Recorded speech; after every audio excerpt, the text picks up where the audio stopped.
Hello guys, welcome back to my channel where the makeup and sass keeps you coming back for more. It's Gilly here, and today we're going to be doing a review and wear test on the brand spanking new Sephora Best Skin Ever foundation.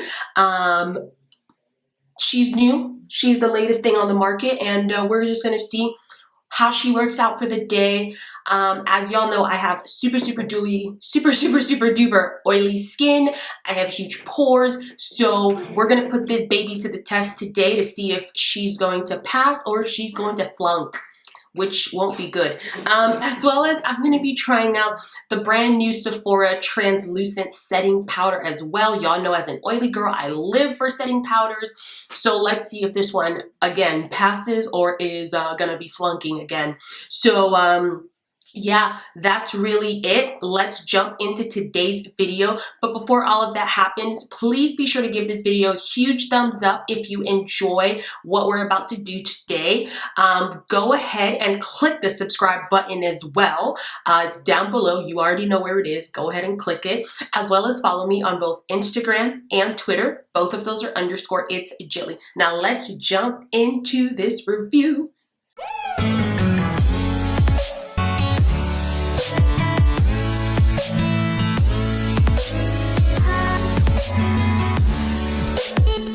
So before we start applying this foundation and doing all of that fun stuff, y'all know that I love to give you some background information on the product that we're going to be reviewing. So first and foremost, y'all probably want to know how much this cost. Well, this is actually one of the more affordable foundations that I have reviewed on my channel lately. This foundation does retail for a nice whopping $20, so it's definitely really affordable. However, I do think you get less than the standard 1 fluid ounce.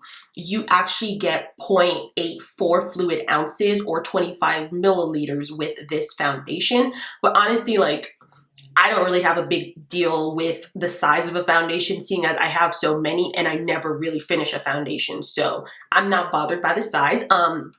It does come in 50 shades, which is quite a lot. I did have a hard time trying to pick a shade, but ultimately I chose the shade 57Y. For those of you wondering, I'm really hoping it's a match. I haven't swatched this or anything like that.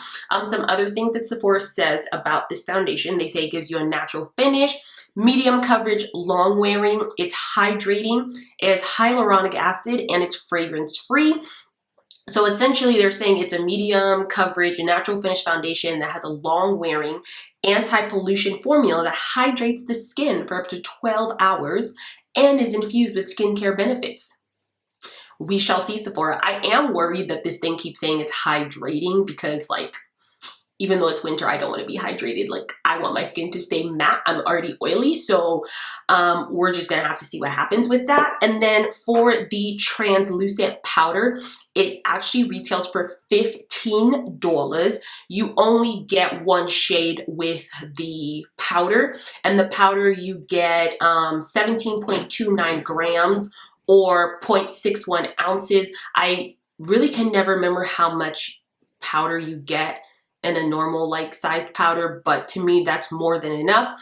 And again, this powder, they're saying that it was formulated without parabens, it's vegan, it has a natural finish, it's fragrance free, and it's supposed to be part of their Clean at Sephora line. They're just saying it's a universal, airy, microfine, translucent setting powder that blurs skin texture and sets makeup with a natural, soft focus. Those sound like all of the good things that I want on my face, so I'm really excited to see what these new products have in store for us. So let me stop rambling and jump into the application portion of today's video. Okay, so first and foremost, I am going to prime my face using my Tatcha Liquid Silk Canvas Primer and the Fenty Beauty True Matte Primer. This has been my favorite like primer combination for like months now, so yeah, I'm really hoping it comes through for me today with these products, as well as I used the e.l.f. like Shine Away moisturizer and serum this morning. So as y'all know, I usually set my primer, so I'm gonna use this translucent powder today to do that. Just want to keep everything the same way that I would normally do it, even without like using these new products, so that we can see if they live up to our expectations. Yeah. So just first impressions of this powder, just like on my face, I am getting pretty good vibes from this powder. I feel like it really melted into my skin immediately, so that's always a good sign for a powder, because we don't want to look cakey or anything. So thumbs up already for the powder. We just gotta see what happens 8 hours later. So let's jump into the foundation. I really hope this is my shade per usual. I buy one shade because I'm poor. Can't afford to be buying 2 to 3 shades. This does look a little darker, but I think we could make it work. Okay, so this is 2 pumps of foundation on my face, and now we're just gonna see if it blurs all of my imperfections, but I'm gonna bring you guys in a little closer so you can see.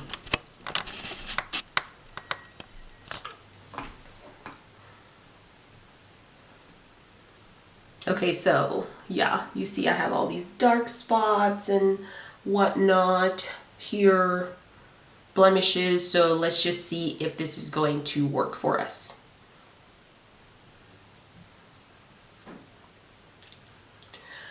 Yikes.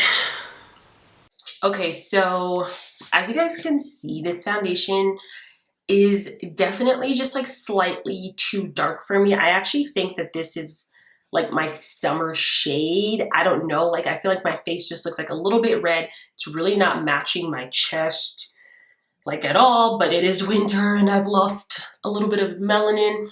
We are still gonna try to make this work. I do still think this has a very nice finish to it. It feels very nice on the skin. And like I didn't get any coverage like here or here, like on my forehead, so I might like just leave that alone, because I don't want to go in with more foundation and risk looking orange. So not sure what I'm going to do about that, but let me see if I can fix it with some concealer. I'm just going to be going in with this e.l.f. concealer, the 16-hour camo in the shade Deep Chestnut. This is a pretty yellow concealer, so I'm hoping that it fixes it. All right, so see, like I said, just like putting on that concealer just really fixed the color balancing, and like this looks a little bit more natural now. I'm hoping this foundation doesn't oxidize, because I'm gonna be screwed if it does. So I'm gonna go ahead and set my under eye with that powder. And honestly, like I'm gonna set my whole face, like let me not lie.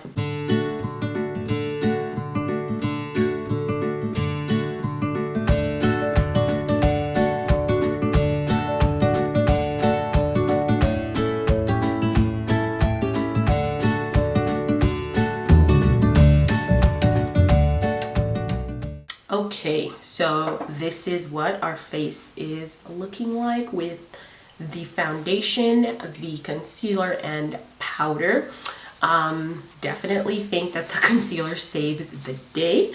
So from this point, I'm just gonna fast forward through like all of the other steps that I would normally do, and come back to show you guys the final look so that we can just get our day started. Alrighty, y'all, so this is gonna be our final look. Well, I'm just gonna go ahead and start this review. It is currently literally just turning 12 p.m. so it's noon. I am gonna go about my day. I do have a class to go to in like an hour or so, and then I'm gonna be going to work and all of that good stuff. So I probably won't be back until like 10:30 p.m. to really show you guys what has happened to this foundation by the end of the day, if it survived my mask that I will be wearing at work. So hopefully it all goes well. But yeah, this is where we're at now, and I'll be back. Oh, alrighty, y'all. So it is currently 10:24 p.m. and despite the bright lights, I have been wearing this foundation for 10 hours now. It has actually been quite the day. but I kind of have some very interesting opinions about this foundation. So first and foremost, you guys already know that I had a lot of issues with like just the matching. Just like for right now, this shade is just, it looks good right now because I like fixed it and stuff with like my concealer and setting powder and stuff like that, but this shade is definitely a teensy bit too dark for me right now. I do have the shade 57Y. I think this could be my summer shade after I get some real good sun to bring back these melanin cells. But for right now, I think I would probably be more like a 56Y if they have that like as a shade, which I hope they do. And then just kind of like moving on, things I noticed while wearing this foundation throughout the day, it actually like didn't really crack or have like any like weird issues or separate. I was wearing my mask like for the last 7 hours at work. So unfortunately, like this part of my face, a lot of it did rub off. So I will say this is not mask proof. So if you have to wear a mask a lot, do not wear this foundation. I think it's more so because of its like hydrating formula. Like it's just gonna have to, you know, what's the term? I can't remember, but you know, it leaves a stain on things. So definitely not for mask. It's not mask friendly. But other than that, I felt like it wore like pretty well. There was nothing like grotesquely wrong about the foundation. I just like wasn't impressed by the foundation, if that makes sense. And I'm not really sure like where I'm getting this feeling from. I just thought, okay, yeah, it was like a decent, good foundation, but nothing about this wowed me. Maybe if I get like a better shade match, then like I'll just automatically like boom think, yeah, this is amazing. But it definitely does live up to all of its statements. It is long wearing. It is medium coverage because I definitely couldn't hide a lot of the marks on my face. It's medium coverage. You would have to build it up. It does give you a nice natural finish. It's, you know, it's a good foundation, but I can't say that I'm raving about it. So we're just gonna have to give this meh. Which I never really do. I usually either hate or love something, but I'm really meh about this foundation right now. And then as for the setting powder, this I actually do love and will rave about. I think that this is a very, very nice setting powder. It's very fine and the color really can match like a huge range of people because even when I put it on, I just felt like it melted into my skin and didn't really leave behind a shade. Like this is actually like translucent, and I kind of know that because it has just a teensy bit of like yellow looking color, golden-esque on it. So I definitely think this foundation is versatile and universal. So definitely I think if you are interested in the powder, you should get that. But for the foundation, it's more like, oh, if you really need a foundation, sure, you can get it. But for me, I think I'm just gonna return this one. I think I'm gonna exchange it. If I don't like the shade, then I'm gonna return it because I really don't need another foundation.